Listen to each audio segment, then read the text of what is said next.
west from Cork over to Killarney, made our way around the city, and then headed south through Killarney National Park as we headed towards Kenmare. On our way to Killarney, where we're going to be visiting Ross Castle. At the moment, we're just passing through the outskirts of Cork City on our way out of town. The geography changed once again as we entered Killarney National Park. It was a beautiful drive as we made our way south.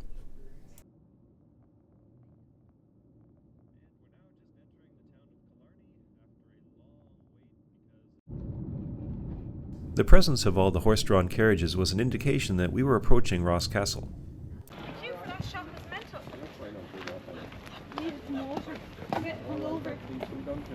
Ross Castle is one of Ireland's best-known medieval castles and a powerful symbol of Gaelic lordship in County Kerry. It sits on the eastern shore of Loch Lean, within what is now Killarney National Park. It's surrounded by mountains, lakes, and woodlands. We arrived at Ross Castle late in the afternoon, and unfortunately there was not enough time to do one of the tours before we had to head on to our Airbnb for the night. So while we had a great look at the outside of Ross Castle, the only thing we could see from the inside was just a model. It's only a model. Shh. Ross Castle was built in the late 15th century, most likely by Donald McCarthy, the chieftain of the McCarthy dynasty, who were kings of Desmond in southwest Ireland. The McCarthys were one of the most powerful Gaelic families in Ireland, and the castle was both a stronghold and a statement about their authority.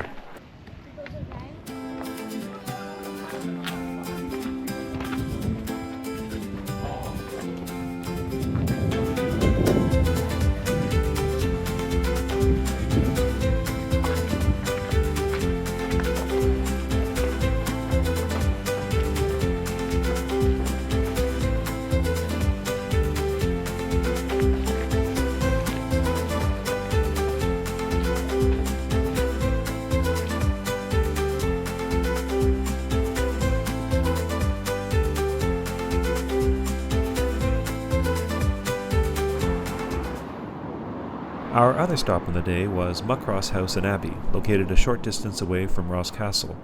The abbey ended up being even more impressive than we expected. There was a long walk from the main entrance over to Muckross Abbey. If you like, you can actually take one of the horse and carriages, although you'll have to pay for the privilege.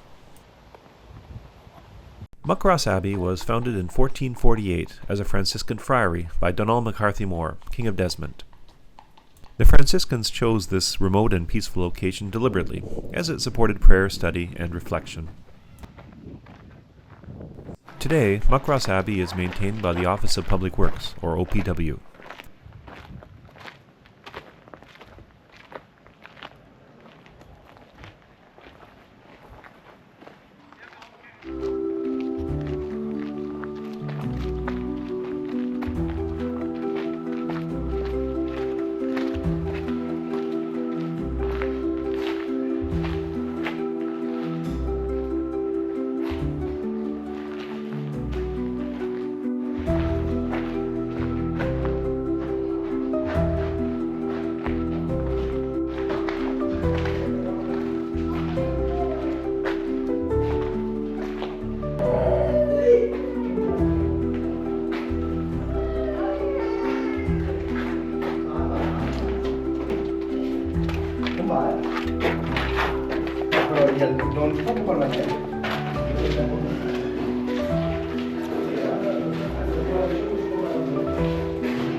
Muckross Abbey is built in the late Gothic style using local limestone.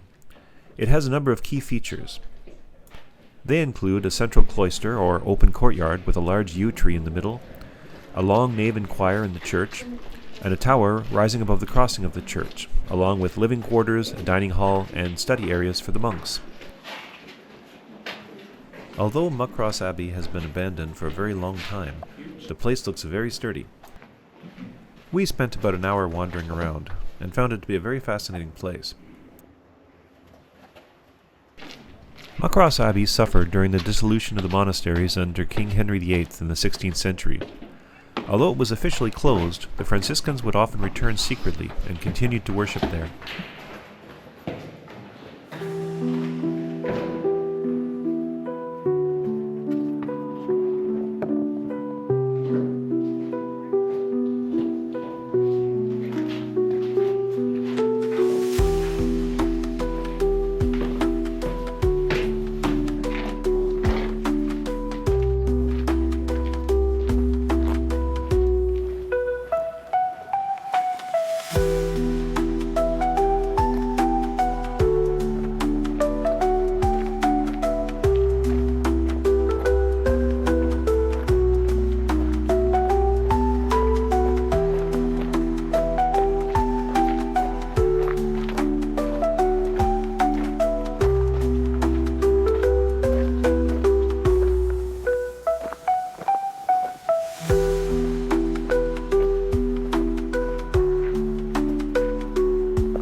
After spending a little more than an hour at Muckross Abbey, we made our way south down to Kenmare, where we would be staying for the night. It was slow going as the way through Killarney National Park was quite congested with cars. We'd like to spend more time at Killarney National Park on a return visit, as it's quite a beautiful location and there seem to be a variety of things you can do there.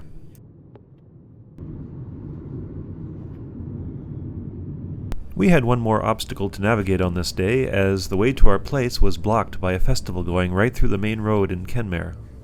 We slowly circled around and finally made it to our Airbnb for the night. In the next video, we're going to see some beautiful coastline as we drive the Ring of Kerry.